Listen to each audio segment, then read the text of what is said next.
नौणी विश्वविद्यालय ने मनाया 37वां स्थापना दिवस। मुख्यमंत्री ने वर्चुअल माध्यम से किया स्थापना दिवस का शुभारंभ। कहा विश्वविद्यालय अधिक से अधिक कृषकों को खाद्य प्रसंस्करण में प्रशिक्षित कर नई तकनीक अपनाने के लिए करे प्रेरित।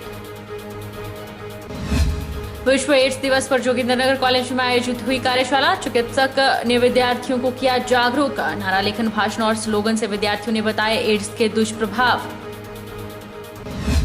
बिलासपुर में बन रहे एम्स हॉस्पिटल की ओपीडी का 5 दिसंबर को होगा उद्घाटन। भाजपा के राष्ट्रीय अध्यक्ष और केंद्रीय स्वास्थ्य मंत्री सहित प्रदेश के मुख्यमंत्री करेंगे कार्यक्रम में शिरकत।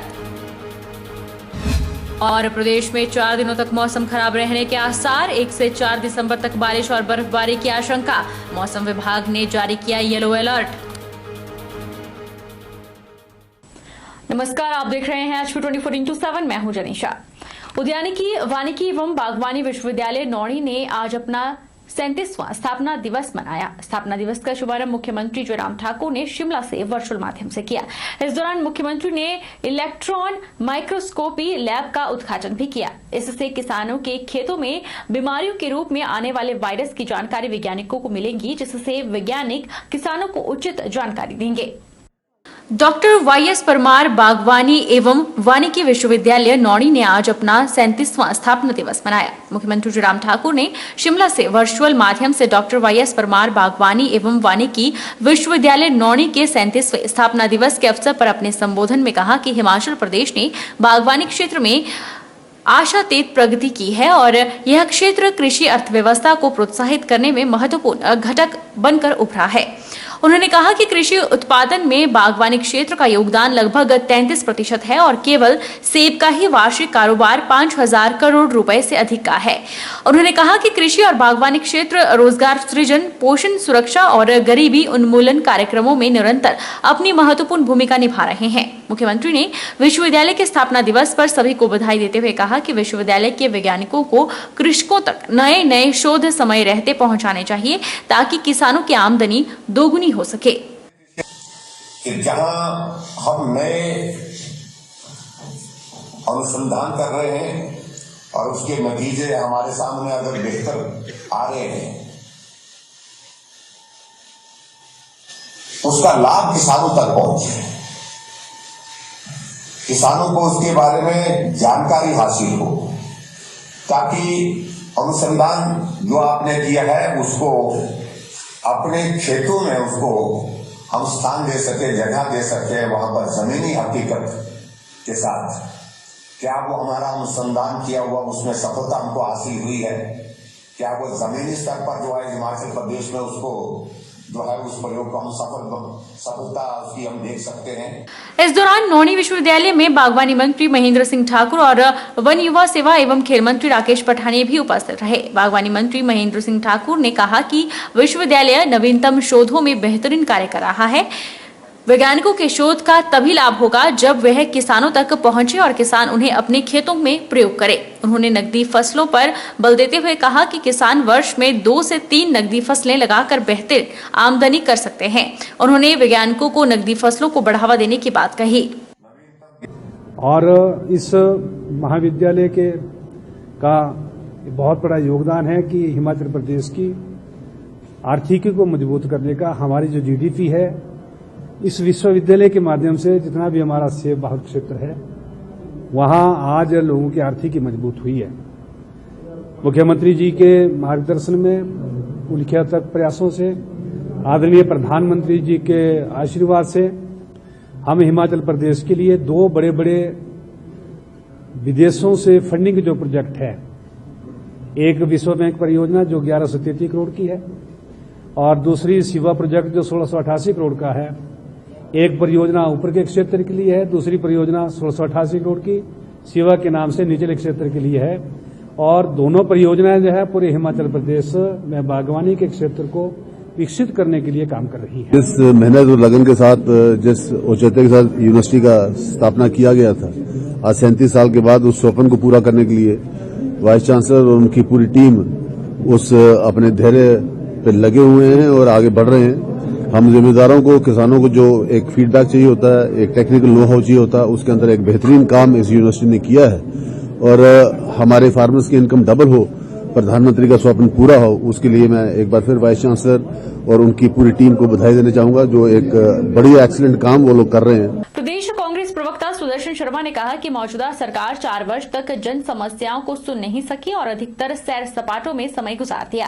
आगामी विधानसभा चुनावों को देखते हुए प्रदेश की जयराम सरकार मतदाताओं को रिझाने की एवज में मुख्यमंत्री तमाम सरकार में मंत्री, कार्यालयों में अधिकारी शिलान्यासों में व्यस्त हो गए हैं, जिससे आम जनमानस को परेशान होना पड़ रहा है। प्रदेश कांग्रेस प्रवक्ता सुदर्शन शर्मा ने कहा कि मौजूदा सरकार 4 वर्ष तक जन समस्याओं को सुन नहीं सकी और अधिकतर सैर सपाटों में समय गुजार दिया। मौजूदा सरकार की नींद 3 विधानसभा उपचुनाव और 1 लोकसभा उपचुनाव के परिणाम से खुली, जिस भय के कारण सरकार हरकत में आई और शिलान्यासों के दौर ने भी जोर पकड़ा। जिलों, तहसीलों, उप तहसीलों, अतिरिक्त पुलिस अधीक्षक का लोकार्पण मुख्यमंत्री कर रहे हैं, लेकिन जिसका राजनीतिक ज्वलंत उदाहरण नजदीकी राजा पठानकोट को भी भाजपा सरकार के दौरान जिला बनाया गया था, जिसका खामियाजा भाजपा उम्मीदवार भारी मतों से विधानसभा चुनाव में हार गए थे।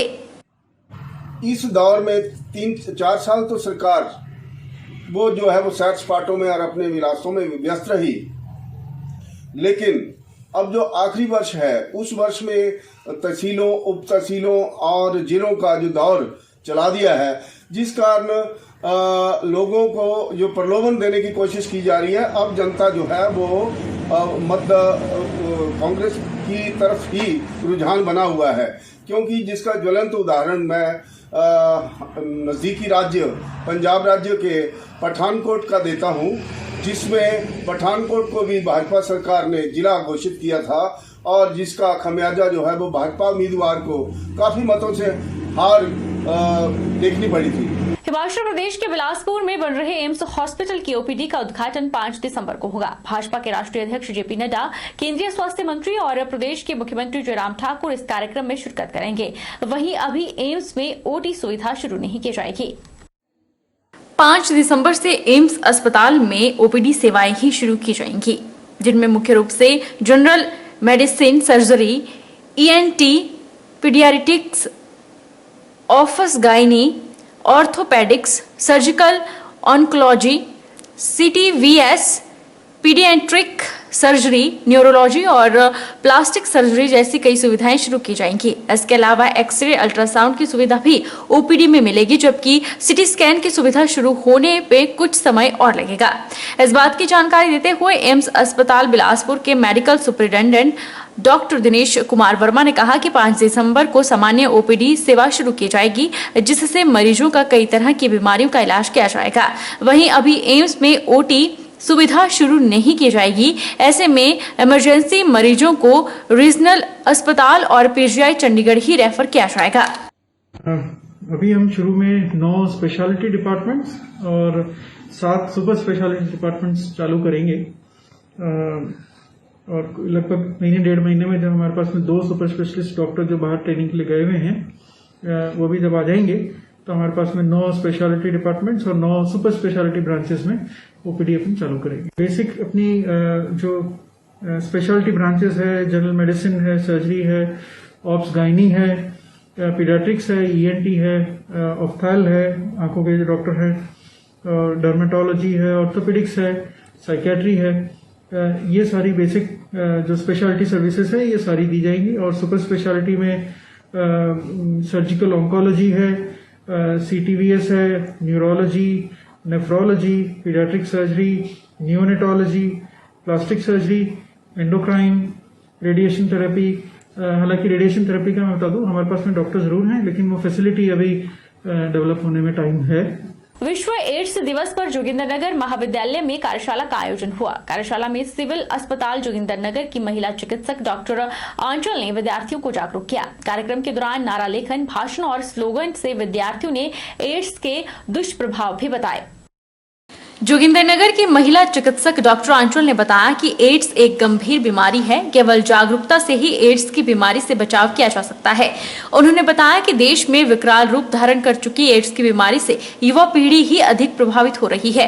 असुरक्षित यौन संबंध से एड्स की बीमारी पनपती है। अस्पताल में एड्स से बचाव के लिए काउंसलिंग करवाई जा रही है। वहीं जागरूकता शिविर लगाकर भी एड्स की बीमारी से बचाव पर जागरूकता फैलाई जा रही है। इससे पहले उन्होंने वैश्विक कोरोना महामारी के बचाव के लिए वैक्सीनेशन का महत्व बताया और शारीरिक स्वच्छता पर भी विद्यार्थियों को प्रेरित किया। एड्स दिवस पर जोगिंदरनगर कॉलेज के विद्यार्थियों ने नारा लेखन और स्लोगन से एड्स के दुष्प्रभाव बताए। कार्यक्रम के दौरान विद्यार्थियों ने एड्स की गंभीर बीमारी और उसके बचाव पर चिकित्सक से परिचर्चा भी की। रुकेंगे एक छोटे से ब्रेक के लिए।